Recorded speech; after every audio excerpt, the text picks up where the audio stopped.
So Pierre Krähenbühl, you are the head of UNRWA, the United Nations Relief and Works Agency for Palestine Refugees, an organization that has been working for and with Palestinian refugees since 1950. Thank you very much for being with us today. You're welcome. Palestinians in Syria, in Lebanon and elsewhere, they have been refugees for over 67 years. In the meantime, much of the world's attention has been focused on other crises. And moreover, many of the Palestinians who found refuge in Syria, for example, have now been forced to flee that country too in light of the ongoing conflict that is tearing that country apart. Can you give us a sense of the uniqueness of their situation? Yes, it's first of all, one has to remember that I've never met a refugee who wanted to be a refugee, neither have I ever met a refugee who wishes to stay a refugee. Now, in the particular case of Palestine refugees is, of course, that contrary, for example, to an Afghan refugee who has been for 40 years, say, in Peshawar in Pakistan, and one day the father may decide to go back, and despite the difficult circumstances, there is an independent country called Afghanistan that the person can return to. This is what is being denied the Palestine refugees. There has been no political solution. There has been no way of addressing the underlying root causes of the situation. And in a certain sense, if you want to put it in this term, UNRWA's existence, 67 years after it was created, is the very reminder of the international community's failure to address the political circumstances, and therefore Palestine refugees remain refugees after such a prolonged period of time. That is very much the uniqueness of their situation. And have some of the Palestine refugees that have had to flee for a second time have become refugees from their original refugee country? If one of the examples, of course, is Syria. Do they face particular challenges compared to, for example, Syrians that are fleeing to Lebanon or other countries or Jordan? Do the Palestine refugees that flee Syria to go to Jordan, to Lebanon, do they face specific obstacles?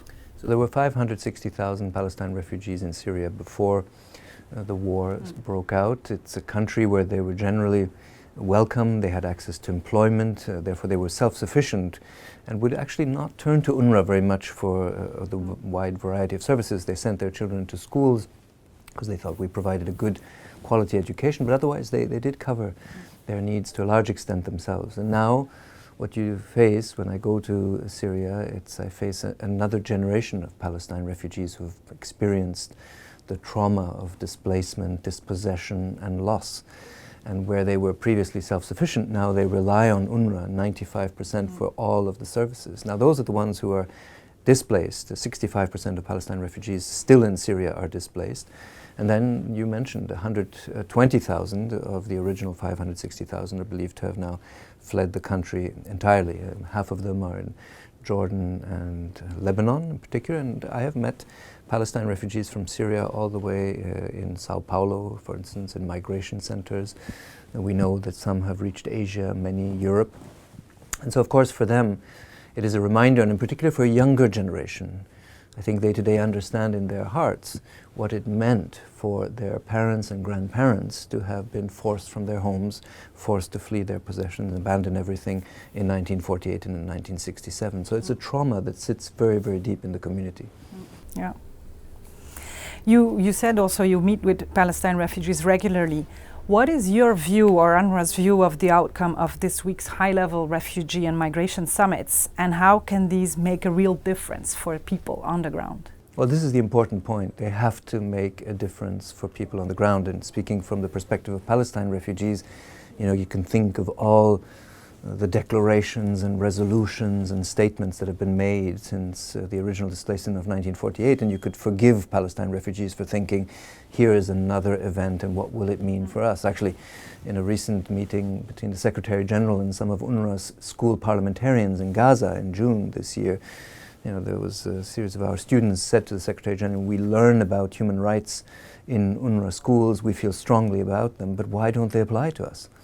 And I think it's a very important point to understand. And so here, I think it's the translation of important points in the declaration that will be adopted here this week. For example, on addressing root causes of conflict, to address the issue of refugees, to focus on education, which of course UNRWA feels strongly about. We run 700 schools in the Middle East for 500,000 Palestinian boys and girls, have made a massive investment in terms of education and the human development process in the Middle East.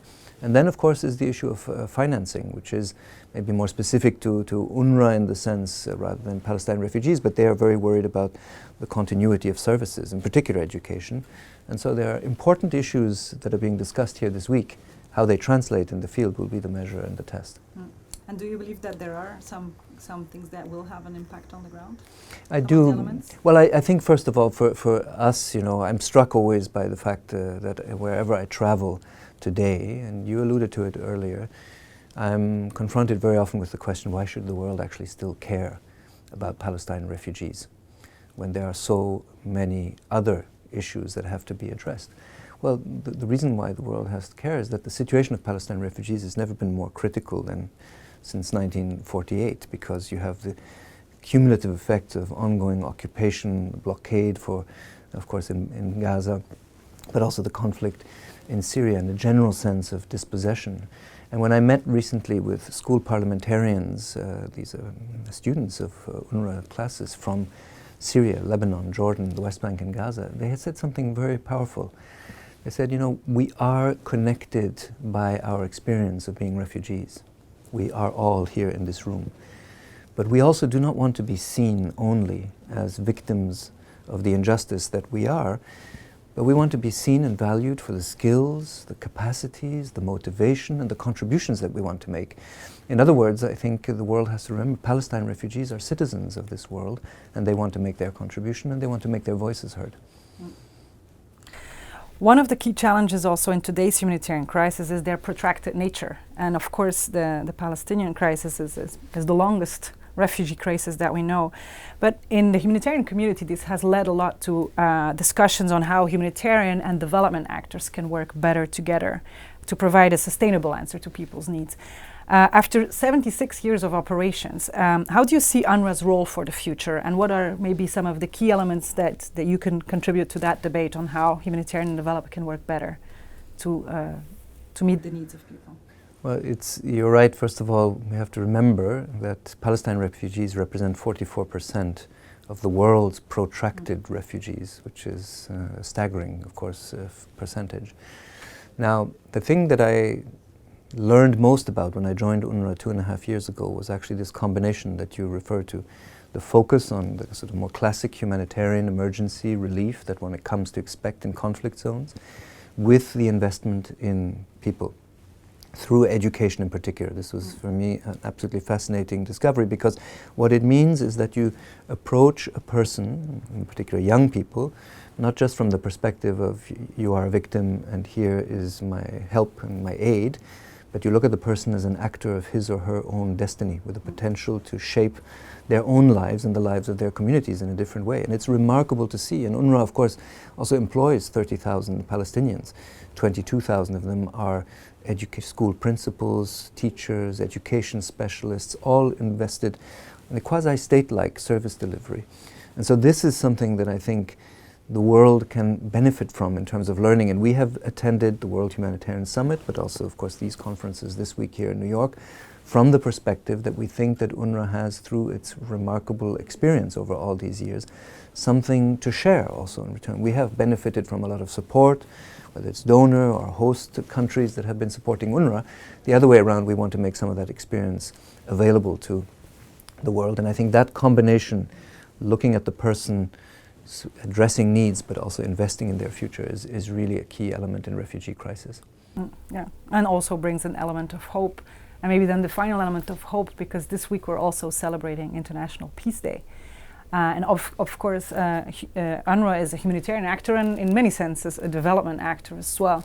Do you think that this humanitarian work and development work that you've been doing with the Palestinian refugees can somehow also contribute to finding peace and making peace last? You talked about the active role that Palestinian refugees want to play. They're active citizens. So do you think that part of that work that is being done can also contribute to finding lasting peace?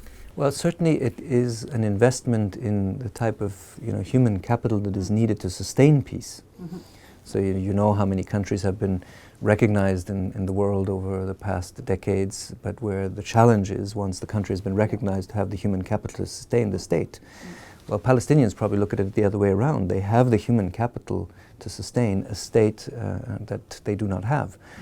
And so while UNRWA was not mandated to define the nature of the solution that is required, we are on a daily basis confronted with the human costs and consequences of the unresolved political issues.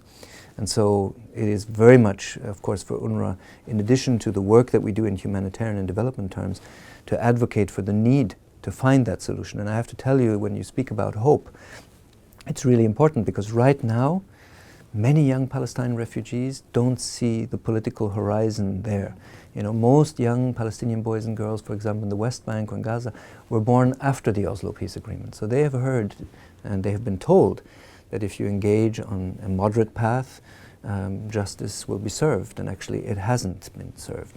And so these are the things that are absolutely necessary. There's nothing more important today than to address these issues politically. And of course, as a humanitarian actor, I should be advocating for more aid and more development work, which I do and I believe in strongly. But I also know, meeting Palestinian refugees, that however well-intended humanitarian aid is, however good is the quality of what we deliver as services, it will never make up for the denial of rights and of dignity. And that's what is at the center of it all.